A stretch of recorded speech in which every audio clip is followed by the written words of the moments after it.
السلام علیکم ورحمۃ اللہ وبرکاتہ۔ ایک سوال ہے کہ بچہ جب پیدا ہوتا ہے تو اس کے دونوں ہاتھ کھلے ہوتے ہیں، آپ لوگ نماز میں ہاتھ کیوں باندھتے ہیں؟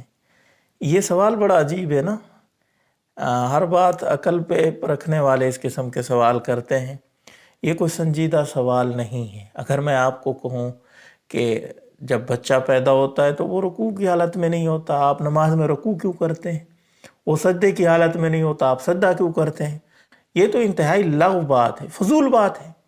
حضور کریم صلی اللہ علیہ وسلم کی حدیث کا مفہوم ہے کہ سوال آدھا علم ہے، سوال آدھا علم ہے، یعنی سوال سنجیدہ کرنا چاہیے، جو تک کا ہو، علمی سوال ہو۔ اب نہ یہ قرآن میں ہے نہ حدیث میں کہ بچہ پیدا ہوتا ہے ہاتھ کھلے ہوتے ہیں تو ہاتھ نہ باندھیں آپ، یہ کوئی بات نہیں ہے۔ جہاں تک بات رہی کہ ہم ہاتھ کیوں باندھتے ہیں تو الحمدللہ ہمارے پاس روایات ہیں۔ حضور کریم صلی اللہ علیہ وسلم نے ہاتھ باندھے ہیں، اس لیے ہم نماز میں ہاتھ باندھتے ہیں۔ باقی جو حضرات نماز میں ہاتھ نہیں باندھتے، ہم ہرگز یہ نہیں کہتے کہ ان کی نماز ہوتی نہیں ہے، ان کی بھی نماز ہو جاتی ہے، ان کے پاس بھی روایات ہیں۔ امام مالک رحمۃ اللہ علیہ کے مسلک کے مطابق جو ان کو فالو کرتے ہیں وہ ہاتھ کھول کے نماز پڑھتے ہیں، نماز ہو جاتی ہے۔ ادھر بھی روایات ہیں، ادھر بھی روایات ہیں۔ دوسرا سوال ہے کہ نماز میں جب ادھر ادھر دیکھنا منع ہے تو آپ لوگ سلام کیوں پھیرتے ہو؟ یار آپ لوگ، عجیب بات ہے نا، آپ لوگ سلام کیوں پھیرتے ہو؟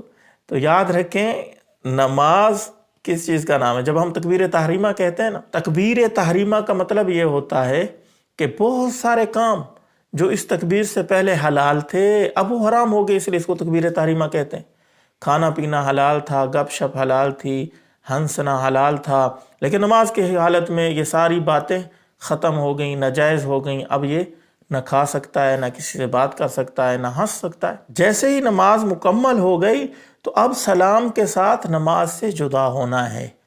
اب یہ نماز کے اندر ادھر ادھر نہیں دیکھ رہا، بھائی نماز اس کی ختم ہو گئی ہے پھر سلام پھیر رہا ہے، اور اس کے اوپر بھی ہمارے پاس روایات ہیں۔ یہ نبی کریم صلی اللہ علیہ وسلم نے طریقہ بتایا ہے، اس لیے ہم یہ کام کرتے ہیں۔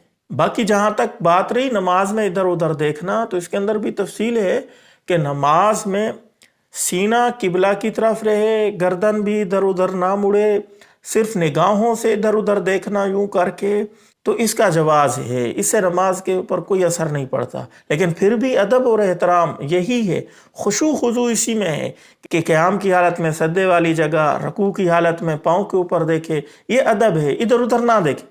اگر کسی کی عادت ادھر ادھر دیکھ لیتا ہے تو نماز کے اوپر کوئی اثر نہیں پڑتا۔ ہاں البتہ اگر نماز کی حالت میں ادھر ادھر دیکھ رہا ہے اور گردن بھی ساتھ یوں کر رہا ہے تو اس حالت میں نماز مکروہ ہو جائے گی۔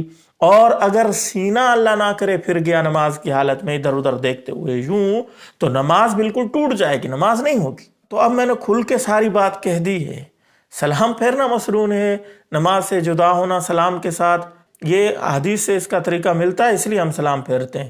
یہ بہت اچھا سوال ایک بھائی نے کیا ہے۔ یہ کہتے ہیں کہ اتحیات میں ربی جعلنی کی جگہ کوئی ہم اور دعا پڑھ سکتے ہیں؟ جی ہاں، ربی جعلنی کی جگہ آپ اور دعا پڑھ سکتے ہیں جو مسنون ہے، قرآن سے حدیث سے اس کا ثبوت ہے۔